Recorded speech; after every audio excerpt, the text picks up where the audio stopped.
చర్చా టెలివిజన్ కి స్వాగతం।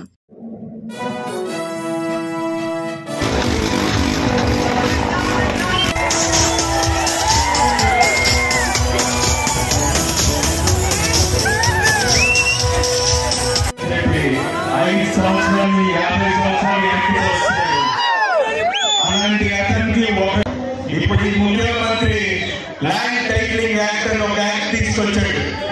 మన తాతలు మన నాన్నలు ఇచ్చిన ఆస్తుల మీద ఆగిపోవడం ఏంటో నాకు అర్థం కాక మీరు ఒప్పుకుంటారా? జోహార్ ఎన్టీఆర్, జై హింద్। ఖచ్చితంగా ఈ 5 ఏళ్ళు మీరు పడ్డ బాధలన్నిటికీ ఇంకా 3 రోజులు ఈ 5 ఏళ్ళు పడ్డ బాధలు వెళ్ళిపోతాయి। చంద్రబాబు నాయుడు గారు ముఖ్యమంత్రి అవుతారు, ఈ రాష్ట్రం మళ్ళీ ప్రగతి బాటలో నడుస్తుంది చెప్పి ఆయన మనం గెలిపించుకుంటే మన భవిష్యత్తుకి మంచి దారి వేస్తారన్నాం।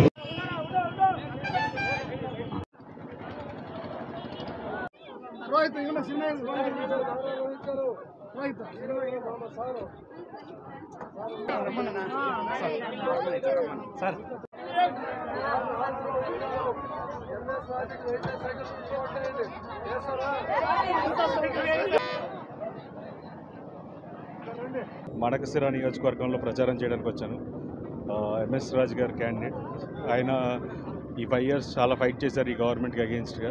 సో ఆయన ఇవాళ మడకశిర నుంచి పోటీ చేస్తున్నారు।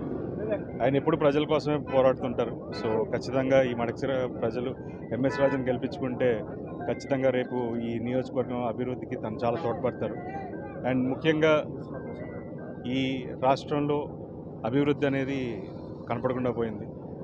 సో లాస్ట్ 5 ఏళ్ళుగా ఒక కొత్త సంస్థ కానీ, కొత్త పెట్టుబడులు కానీ, ఉద్యోగాలు కానీ ఏవి రాలేదు। సో ఖచ్చితంగా యువత అందరూ ఆలోచించుకోవాలి, రైతులు ఆలోచించుకోవాలి, అన్ని రకాల వాళ్ళు ఆలోచించుకోవాలి, వాళ్ళ భవిష్యత్తు గురించి ఆలోచించాలి, రేపటి తరం భవిష్యత్తు గురించి ఆలోచించాలి। ఎందుకంటే ఈ రాష్ట్రం బాగుండాలి, ఈ రాష్ట్రం బాగుండాలంటే అభివృద్ధి జరగాలి। ఈ అభివృద్ధి చంద్రబాబు నాయుడు గారు మాత్రమే చేయగలరు, కొత్త కంపెనీలు తీసుకురాగలుగుతారని నమ్ముతున్నాం। సో తప్పకుండా అందరూ మే 13 ముందు మీ ఓటుకు వినియోగించుకోండి, ఎందుకంటే అది మీ రైట్ అది।